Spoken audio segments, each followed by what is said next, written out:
News. World Health Organization (WHO) has outlined critical priorities and resources needed to address 42 ongoing health emergencies, including 17 grade 3 crises. This, the WHO Director General, Dr. Tedros Ghebreyesus, noted are the most severe emergencies requiring the highest level of response. The global health body is of the opinion that with health systems stretched to their limits and global financial resources dwindling, about $1.5 billion is needed to help people facing the most difficult situations globally.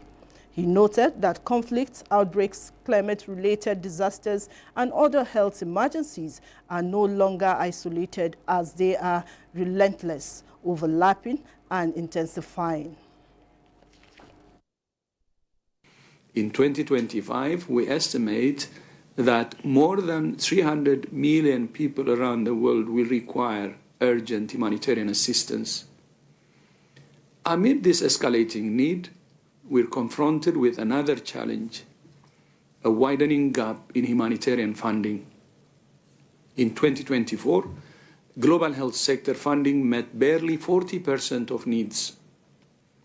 Without adequate and sustainable funding, we face the impossible task of deciding who will receive care and who will not.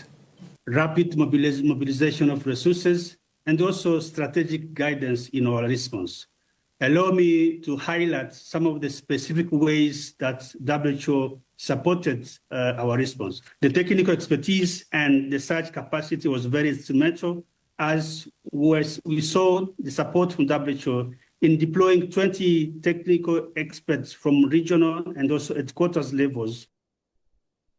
The WHO boss observed that controlling cholera outbreaks to providing mental health support in conflict zones.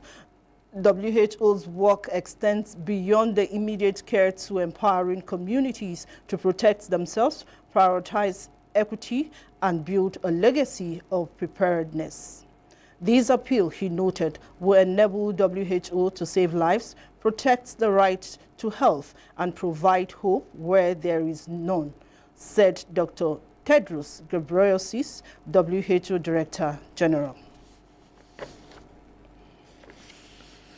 Supporters of Donald Trump who traveled to the U.S. Capitol to attend Monday's inauguration have shared their disappointment after the announcement that the event will move indoors due to expected freezing weather.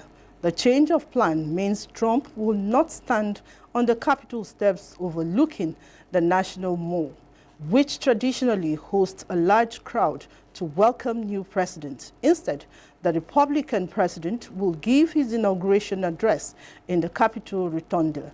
Donald Trump confirmed that his inauguration as U.S. president on Monday will move indoors due to expected freezing weather, undercutting the Republicans' hopes for a grandiose spectacle to kick off his second term.